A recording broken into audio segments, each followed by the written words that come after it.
Rina, seorang penulis muda yang sedang mencari inspirasi untuk novel horornya yang berikutnya. Dia merasa terjebak dalam rutinitas dan membutuhkan sesuatu yang benar-benar menakutkan dan penuh misteri, untuk menghidupkan kembali kreativitasnya. Seorang teman memberinya ide untuk mengunjungi sebuah rumah tua yang sudah lama kosong di pinggiran kota, yang dikenal dengan reputasi sangat angker dan penuh misteri. Itu pun kalau ia punya keberanian, ungkap temannya.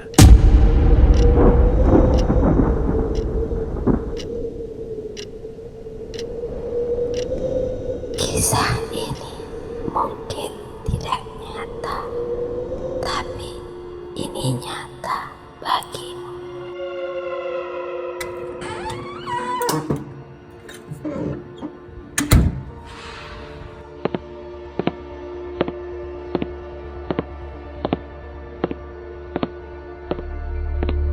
Rina yang selalu tertarik dengan hal-hal misterius, memutuskan untuk mengunjungi rumah itu, dengan menguatkan keberanian dan besarnya rasa penasaran, serta tuntutan pengalaman seram untuk ide kreativitasnya.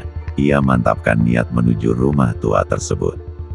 Rina mengendarai mobilnya menuju lokasi, melewati jalan-jalan sepi dan hutan yang rimbun. Saat ia tiba, rumah itu terlihat persis seperti yang dia bayangkan, besar, tua, terbengkalai, dan tampak seperti ditinggalkan selama bertahun-tahun.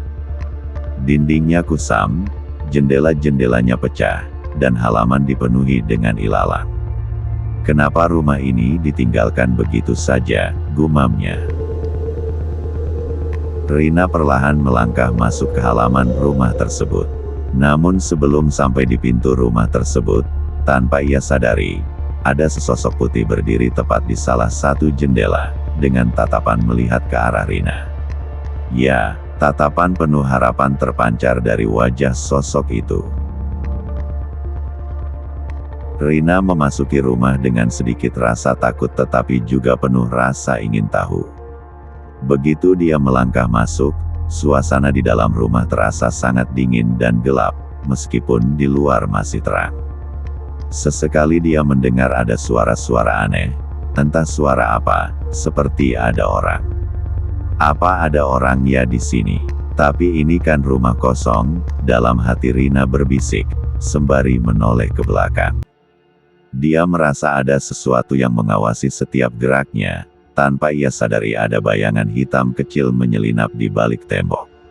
Rina mulai berjalan masuk ke dalam rumah itu. Dengan menggunakan bantuan senter kecil yang ia bawa, ia mencoba mengamati ruangan sekitar rumah tersebut. Kerap terdengar suara berbisik di telinganya. "Kakak, tolong aku." Namun Rina tidak mempedulikannya, karena ia merasa ini hanya halusinasinya saja, efek suasana hening dan mencekam di rumah ini, sedangkan hari masih terang, sehingga mengalahkan rasa takutnya. Saat menjelajahi lantai bawah, Rina menemukan beberapa foto keluarga yang sudah lama pudar. Salah satu foto menarik perhatiannya, seorang anak perempuan dengan mata yang kosong dan senyum yang dipaksakan. Dia merasa ada sesuatu yang aneh tentang foto itu, tetapi dia tidak dapat mengetahui, ada apa dengan foto itu. Siapa anak perempuan itu? Apa anak pemilik rumah ini? Gumamnya. Sembari melanjutkan langkahnya, Rina masih memikirkan tentang anak perempuan itu. Kenapa foto anak itu terlihat ada yang aneh, seolah dia ingin berkata sesuatu, ucap Rina dengan nada pelan. Tiba-tiba, Rina mendengar suara langkah kaki di lantai atas. Dia merasa jantungnya berdebar kencang, tetapi dia memutuskan untuk menyelidiki. "Ada orangkah?" bisik Rina. Dengan langkah hati-hati, dia menaiki tangga yang berderit. Di lantai atas, dia menemukan sebuah ruangan yang penuh dengan barang-barang tua dan debu. Di tengah ruangan, ada sebuah cermin besar yang terlihat sangat tua. Saat Rina mendekati cermin, dia melihat bayangan anak perempuan di dalamnya. "Siapa itu?" ucap Rina dengan nada terkejut. Dia tersentak, dan dengan cepat membalikan badannya, tetapi tidak ada siapa-siapa di sana. Suara bisikan mulai terdengar, semakin keras dan jelas. Tolong aku, tolong aku. Rina merasa ada tangan kecil yang menyentuh bahunya. Tangan itu begitu dingin, ya, dingin dan sangat dingin, hingga membuatnya merinding. Sedikit kaget, merasa ada orang yang memegang tangannya, Rina mencoba menoleh ke belakang. Dengan mata tidak berkedip, dan badan terasa kaku, Rina melihat ada anak perempuan berdiri di hadapannya, dengan tatapan kosong, wajah pucat pasi dengan sedikit senyum, yang semakin membuat Rina tidak dapat bergerak sesaat, dan spontan Rina memejamkan matanya, sembari berkata lirih. "Siapa kamu? Kamu siapa?" Tidak ada jawaban, suasana tetap hening. Rina membuka matanya, dengan sedikit keberanian, ia mencoba melihat kembali anak perempuan tersebut. Namun, anak perempuan itu sudah tidak ada. Rina mencoba mencari ke segala penjuru ruangan rumah itu. Namun, anak itu tetap tidak ada, seolah hilang di telan bumi. Kemana anak itu? Apa ini hanya halusinasi pikiranku saja? Efek dari suasana mencekam di rumah ini, ucap Rina dengan nada pelan. Padahal ini masih terang, kenapa aku merasa begitu takut, gumamnya, sembari melihat jam yang ada di HP-nya. Namun, betapa kagetnya Rina. "Hah? Udah jam 12 malam, ucap Rina dengan nada kaget. Sembari mencoba mencari jendela yang terbuka, untuk melihat keadaan di luar sana. Rina semakin kaget, karena keadaan di luar sudah gelap gulita, ya, hari sudah malam, Rina tidak sadar dengan keadaan yang menimpa dirinya. Bukannya tadi, saat aku masuk ke rumah ini, masih terang, meski sudah sore, ucapnya dengan perasaan gak tenang. Apa yang terjadi? Apa aku berhalusinasi? Gumamnya. Namun, hari itu memang sudah tengah malam, tepat jam 12 malam. Rina masih bingung dengan keadaan yang ia hadapi, namun seketika ia teringat kembali dengan anak perempuan tadi, yang tanpa dia sadari, ia lupa dengan keadaan aneh yang sedang ia hadapi. Rina mencoba mencari anak tersebut, sembari melangkah menyusuri ruangan di lantai 2 rumah tersebut. Kemana anak itu?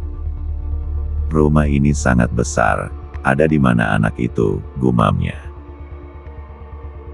Ketika sedang melangkah pelan, Rina dikejutkan dengan bayangan hitam besar melintas di hadapannya, masuk ke dalam sebuah ruangan. Spontan Rina berlari kecil menuju ruangan itu, dengan sedikit rasa takut, namun rasa penasaran mengalahkan segalanya. Ia pun perlahan mencoba melihat ke dalam ruangan itu, yang sangat gelap dengan sedikit suasana redup, entah apa yang membuat ruangan itu masih dapat terlihat. Ia tersentak, di dalam ruangan tersebut ada anak perempuan itu, namun di belakangnya, ada bayangan hitam besar yang sedang mencengkeram tubuh anak tersebut. Entah bayangan apa itu, karena ruangan itu sangat gelap dan hanya sedikit samar untuk melihat siapa bayangan hitam besar tersebut. "Kakak, tolong aku," terdengar suara lirih seolah memohon. Ya, itu suara anak perempuan tersebut. Tiba-tiba pintu ruangan tersebut tertutup dengan sangat keras, seolah ada orang yang membanting pintu tersebut dari dalam. Spontan Rina langsung mencoba membuka pintu itu, namun pintu itu terkunci dari dalam. "Siapa itu? Mau kamu apakan anak itu?" teriak Rina dengan sedikit cemas. Namun tidak ada jawaban sedikit pun. Tiba-tiba, duk, duk, duk, duk, terdengar suara seperti benda terbentur berulang. Rina pun seketika menoleh ke arah suara itu berasal. Ya, suara itu berasal dari ujung ruangan lantai 2 rumah ini. Di ujung lantai 2 ini ada satu kamar dengan pintu yang terlihat terbuka. Duk, duk, duk, suara itu masih terdengar. Ya, suara itu berasal dari dalam kamar tersebut. Rina mulai kembali merasa merinding. Ia mulai sadar, itu bukan suara benturan benda. Bukan, itu bukan suara benturan benda. Itu seperti suara sesuatu yang melompat, ucap Rina dengan hati gak tenang. Belum tenang hati Rina, suara itu tidak terdengar lagi. Spontan Rina mengarahkan senter yang ia bawa ke arah ujung lorong itu, dan tepat senter diarahkan ke pintu kamar itu. Rina dengan wajah pucat, mata terbelalak, badan kaku. Ia melihat sesuatu berdiri tepat di depan pintu kamar itu, samar terlihat berwarna putih, berdiri ke arah dirinya. Itu, ucap Rina dengan rasa takut yang semakin memuncak. Ya, Rina melihatnya. Itu adalah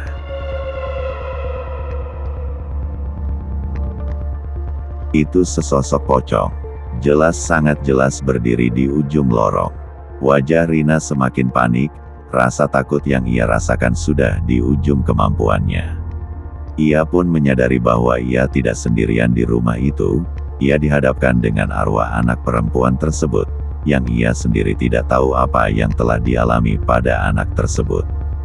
Dengan sisa keberanian, dan kaki terasa lemas, Rina berusaha berlari, mencoba untuk keluar dari rumah itu. Ia tidak peduli dengan rumah itu lagi.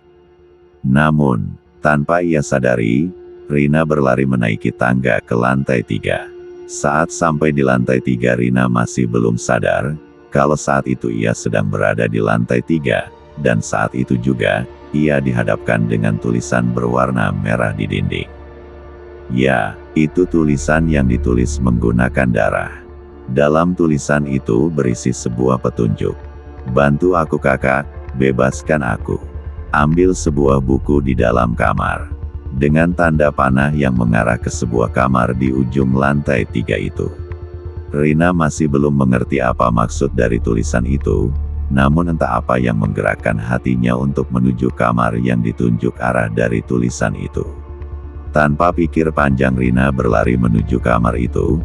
Saat ia berlari, ia dikejutkan dengan penampakan sebuah sosok pocong yang tiba-tiba muncul dengan melompat di hadapannya. Ya, itu pocong, tapi ini bukan pocong yang tadi. Pocong itu bermata merah menyala, seolah tidak suka dengan kehadirannya. Rina spontan berhenti, dan rasa takut membuatnya lemas. Namun ia dikejutkan kembali dengan kehadiran pocong yang ada di lantai 2 tadi. Tapi, ada yang beda dengan pocong ini, ia seakan tidak berniat jahat, seolah ingin membantu dengan menghadang pocong bermata merah itu, agar Rina dapat berlari menuju kamar itu. Rina tidak peduli dengan keadaan aneh yang baru ia lihat dengan mata kepalanya sendiri. Ia berusaha bangkit berlari menuju kamar itu. Saat ia berlari, terdengar suara. Jangan lihat ke belakang. Rina terus berlari hingga sampai di depan pintu kamar tersebut. Saat ia masuk ke dalam kamar itu, ia sempat melihat ke arah pocong tadi. Hanya ada satu pocong. Ya, itu pocong baik yang telah menolongnya memberi jalan untuk menuju kamar. Kemana pocong bermata merah itu, ungkapnya dalam hati. Sampai di dalam kamar itu, Rina hanya melihat keadaan gelap. Ia tidak tahu apa yang harus dilakukan di kamar itu. Mencari buku, ya, mencari buku. Rina teringat pesan tulisan di dinding tadi. Namun sebelum Rina menemukan buku itu, samar-samar terlihat bayangan besar hitam ada di ujung kamar itu, terlihat bergerak ke arahnya, dengan suara gemuruh dan mengeram. Namun, lagi dan lagi ia dikagetkan. Pocong yang menolongnya tadi, muncul lagi di hadapannya, menghalangi sosok hitam yang mencoba mengarah dirinya. Terdengar suara dari pocong itu. Kali ini sangat jelas, ya, sangat jelas. Ambil buku itu, bebaskan kami, bebaskan putri kami. Tanpa pikir panjang Rina masuk ke dalam, dan ia melihat ada sebuah buku di atas meja yang sudah terlihat rapuh. Sambil berpikir dalam hatinya, siapa sebenarnya pocong itu? Ucap Rina dengan gemetar. Saat mendapatkan buku itu, Rina berlari semampunya untuk keluar dari rumah itu. Namun anehnya, meski banyak bermunculan sosok-sosok mengerikan, ia bisa terus berlari menuju lantai 2. Dan saat di lantai 2, ia melihat sosok anak perempuan itu di ujung lorong lantai 2 tersebut, tapi anak perempuan tersebut tidak sendirian. Ya, anak itu bersama pocong yang telah membantunya tadi. Terlihat senyum dari anak perempuan itu. Rina tidak bisa berpikir jauh lagi, ia hanya terfokus untuk keluar dari rumah itu. Hingga akhirnya ia dapat keluar dari rumah itu. Dengan sisa tenaganya, Rina mencoba menoleh ke arah rumah itu lagi. Namun sunyi, tidak terlihat apapun, hanya gelap. Tanpa pikir panjang Rina membuka isi buku itu, yang mengungkapkan bahwa anak perempuan itu adalah korban dari kejahatan yang terjadi di rumah itu bertahun-tahun lamanya. Arwah anak itu terbelenggu dari kejahatan ilmu hitam pelakunya. Anak itu memohon kepada Rina untuk membantu membebaskannya dari belenggu rumah tersebut. Dengan ketakutan tetapi juga tekad, Rina mencoba untuk membantu. Ia menemukan sebuah kertas tersembunyi terselip di buku itu, yang berisi catatan tentang kejahatan yang terjadi di rumah itu. Catatan itu menjelaskan bahwa anak perempuan itu dibunuh oleh seorang anggota keluarga yang sakit jiwa, dan juga membunuh ayahnya, karena dendam dan kebencian iri dengki tidak suka dengan kesuksesan ayahnya. Dari tulisan dalam kertas dan buku itulah, terungkap telah terjadi kejahatan di rumah itu yang tidak diketahui siapapun hingga rumah itu ditinggalkan. Mungkin rumah itu dikosongkan, agar tidak dapat terungkap peristiwa kejadian kejahatan di rumah itu. Dan di dalam kertas itu ada catatan kecil berisi instruksi sebuah ritual. Rina mengikuti instruksi dalam tulisan itu, untuk melakukan ritual yang ia yakini akan membebaskan arwah anak perempuan itu dan ayahnya. Dengan hati-hati, ia melakukan setiap langkah, sementara suara bisikan semakin keras dan angin dingin berputar-putar di sekitarnya, seolah mencoba menghalangi, namun tekad hati bersih Rina untuk menolong, mampu mengalahkan segalanya. Saat ritual sedang berlangsung, kerap terdengar ledakan besar di dalam rumah itu dan suara teriakan bersahutan, entah teriakan siapa itu. Rina tidak peduli dengan keadaan tersebut, ia terus melakukan ritual itu. Setelah ritual selesai, suasana di rumah itu tiba-tiba berubah menjadi tenang. Rina merasa beban berat terangkat dari pundaknya. Dengan sisa tenaganya, ia meninggalkan rumah itu dengan perasaan lega tetapi juga sedih, karena ia tahu bahwa ia telah membantu membebaskan jiwa yang terjebak. Namun entah apa yang membuatnya menoleh dan melihat kembali rumah itu. Terlihat di pintu rumah itu, berdiri sosok anak perempuan itu dan pocong yang tadi membantunya. Namun perlahan pocong itu memudar, berubah menjadi sosok laki-laki. Ya, itu adalah ayah dari anak perempuan itu. Terlihat senyum dari kedua sosok itu, tampak wajah bahagia dari keduanya, yang seolah berucap terima kasih telah membantu mereka. Tanpa Rina sadari, air matanya menetes, haru dan sedih menyelimuti dirinya. Ia bahagia bisa melewati ini semua, dan berhasil membantu membebaskan anak perempuan itu dan ayahnya. Kesedihan yang Rina rasakan, melihat apa yang dialami anak perempuan tersebut dan ayahnya, dan telah berapa lama jiwa mereka tersiksa terbelenggu dalam rumah tersebut. Keesokan harinya, Rina memutuskan untuk menulis novel tentang pengalamannya yang mengerikan itu. Tetapi kali ini dengan akhir yang lebih baik, sebagai penghormatan kepada anak perempuan itu. Ia merasa bahwa, ia telah menemukan inspirasi yang ia cari, tetapi juga pelajaran berharga tentang kekuatan dan keberanian, dan juga pengalaman mengerikan yang bisa saja mengorbankan nyawanya.